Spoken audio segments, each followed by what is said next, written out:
Okay, we're going to do some quadruped or on all fours progression. Starting with cat-cow. So hands are directly under shoulders, knees directly under hips. Inhale, arch, look up. I sound like a yoga instructor, but notice the arch. This is the cow position. And then exhale, tuck from the pelvis, tuck the belly button, tuck the chin. This is the cat position. Inhale, arch, look up. Exhale, tuck. I like to lead with the pelvis.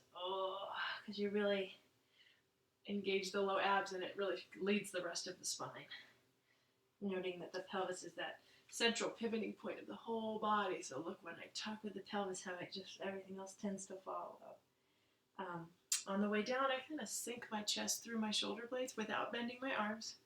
And on the way up, I push away from the ground, tuck my chin, lift my belly button as high as I can. So thinking of the two opposite extremes of your spine and your pelvis, we're trying to mobilize each segment, but the key is to stay in a pain-free range of motion.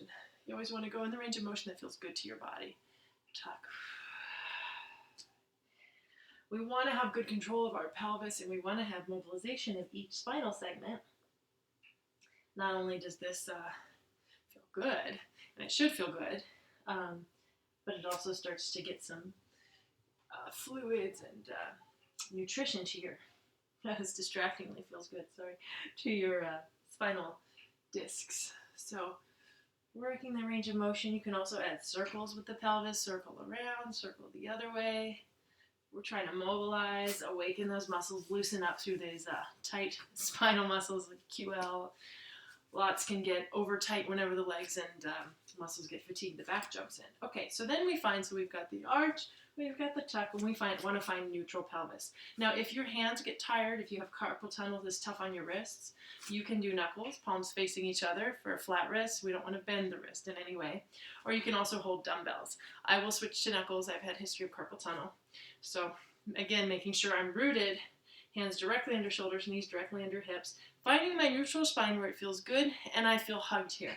And I'm going to extend my right arm straight out without moving my trunk, left leg straight back without moving my trunk. Typically that hip wants to open up, so we want to keep that left hip square down. You can dig with your right toes or leave them flat to make it a little harder. Push away from the ground through that left arm, and we're just holding to start, trying to find that level position, hugging and lifting through the belly button, securing that trunk, and then we'll bring it back down. We're just going to work different progressions from this position. So then we're going to do left arm straight out. I like the thumb pointing to the ceiling because that externally rotates the shoulder. Right leg straight back. And trying not to move the trunk, really hugging here, extending and holding. I'm pushing away from the ground through my right hand or fist and thinking of length, reaching through my toes and fingertips versus height, which could arch the back. We're not looking to arch, we're looking to keep a sturdy trunk through limb movement. So stable trunk through limb movement. It's like training your trunk to be sturdy when you walk, right? So let's go to the other side and let's take it another level. Right arm extends, left leg extends, hugging, finding your stable point. Let's bring knee to elbow, meet them together under your belly button. We're not tucking or crunching, we're keeping the trunk sturdy. Extend, reach long. Elbow to knee under the belly button. Extend, reach long. Elbow to knee, extend, lengthen. Elbow to knee, feel that hug in there. Extend, lengthen, keep that hug in there. Oops, I just noticed my hip was elevated.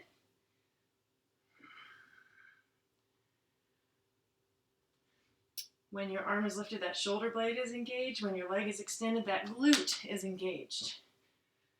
3 more. 3. Just doing 10 of everything. 2. 1, replace. Switch. Try not to feel this in your neck. Lengthen and keep that shoulder down towards your hip. So we're going to extend left arm, right leg, making sure everything's level, abs engaged, elbow to knee, extend long. Elbow to knee, extend long. It's amazing, the challenge of this, and most people think, oh, that looks easy, and they're like, wait a minute, that's not easy. Again, thinking of length when you reach, not height.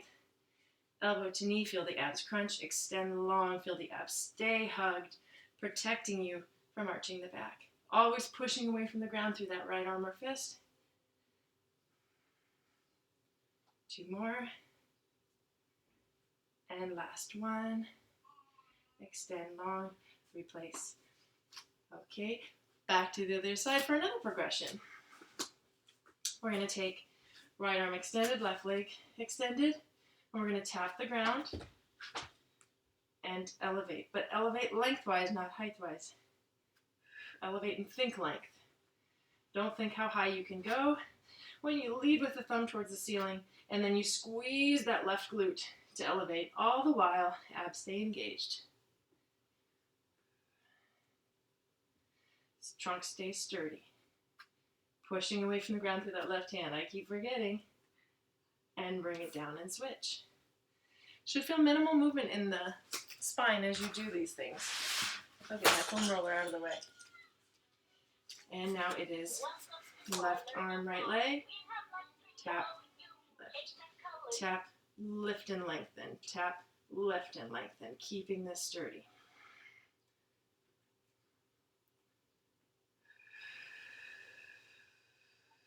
Steady breathing throughout. 2 more, making this be therapeutic versus tension building. Bring it in. And then my final one that I love is going to be bent right arm, and the left leg stays bent, and you slightly elevate it, and we're going to flap it out to the side and bring it back.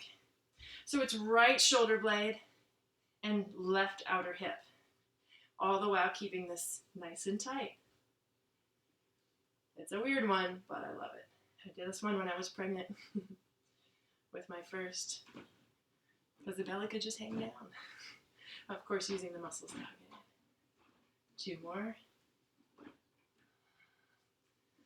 I love any work we can get for the posterior shoulder girdle. It's going to be beneficial.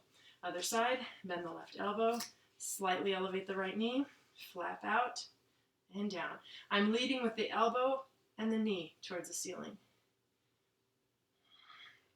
Left shoulder blade, right outer hip. Of course, the abs working to keep your trunk steady.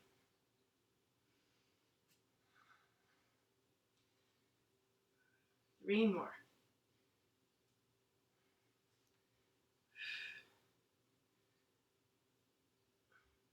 And in between each set, you can do cat-cow, just to mobilize in case there was a slip in form and you might have maybe tightened something up, so it's a good idea to do cat-cow in between. Stick with one that you like and do 3 sets or more. 10 is a nice number, but you really do the number that you feel, where you feel the core and the trunk working and no pain in the back. So always want to avoid joint pain. Muscle burn is fine, but we want it in the intended muscle group. So in that exercise, not the low back. Want to feel the core, want to feel the challenge of keeping your trunk sturdy without straining or hurting any joint.